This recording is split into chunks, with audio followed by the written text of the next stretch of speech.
अस्सलाम वालेकुम जी। ईद ਦਾ ਸਤਿ ਸ਼੍ਰੀ ਅਕਾਲ।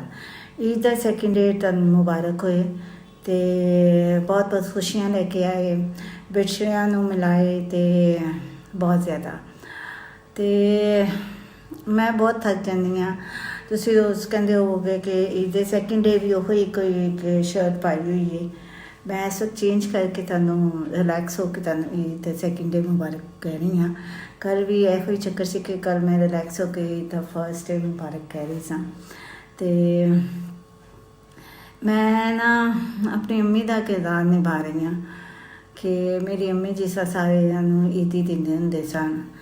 ਮਿਲਣ ਮਨਾਉਣ ਵਾਲਿਆਂ ਨੂੰ ਈਦ ਦੇਣੀ ਜਾਂ ਕੰਮ ਕਰਨ ਵਾਲਿਆਂ ਨੇ ਪੁਰਾਣਿਆਂ ਨੇ ਆ ਜਾਣਾ ਈਦ ਮੰਗਣ, ਅਤੇ ਆਪਣੇ ਅੰਮੀ ਦੀ ਤਰ੍ਹਾਂ ਆਪਣੇ ਅੱਬਾ ਜੀ ਦੀ ਤਰ੍ਹਾਂ ਉਹਨਾਂ ਦਾ ਫਰਜ਼ ਨਿਭਾ ਰਹੀ ਹਾਂ। ਅਤੇ ਤੁਹਾਡੀਆਂ ਬਹੁਤ ਸਾਰੀਆਂ ਦੁਆਵਾਂ ਚਾਹੁੰਦੀ ਹਾਂ ਕਿ ਮੈਂ ਜਦੋਂ ਤੱਕ ਮੇਰੀ ਜ਼ਿੰਦਗੀ ਹੈ ਅਤੇ ਮੈਂ ਇੰਝ ਹੀ ਅੱਬਾ ਜੀ ਦਾ ਫਰਜ਼ ਨਿਭਾਉਂਦੀ ਰਹਾਂ, ਇੰਝ ਹੀ ਆਪਣੀ ਮਾਂ ਦਾ ਫਰਜ਼ ਨਿਭਾਉਂਦੀ ਰਹਾਂ ਅਤੇ ਇੰਝ ਹੀ ਖੁਸ਼ ਰਹਾਂ। Thank you so much. ਜਿਉਂਦੇ ਰਹੋ, ਵਸਦੇ ਰਹੋ ਅਤੇ ਖੁਸ਼ ਰਹੋ ਅਤੇ ਆਪਣਾ ਖਿਆਲ ਰੱਖਣਾ, ਆਪਣੇ ਪਿਆਰਿਆਂ ਦਾ ਬਹੁਤ ਖਿਆਲ ਰੱਖਣਾ ਕਿ ਪਿਆਰੇ ਕਦੀ ਨਹੀਂ ਲੱਭਦੇ।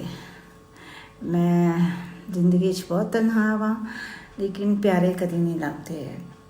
ਬਹੁਤ ਜ਼ਿਆਦਾ ਮੈਨੂੰ ਆਪਣੇ ਰਿਸ਼ਤਿਆਂ ਦੀ ਕਦਰ ਹੈ, ਆਪਣੇ ਭੈਣ ਭਰਾਵਾਂ ਦੀ ਕਦਰ ਹੈ ਅਤੇ ਤੁਸੀਂ ਸਾਰੇ ਵੀ ਆਪਣੇ ਭੈਣ ਭਰਾਵਾਂ ਦੀ ਕਦਰ ਜਾਣੋ ਅਤੇ ਛੋਟੀ ਇਖਤਲਾਫਾਤ ਨੂੰ ਖ਼ਤਮ ਕਰੋ।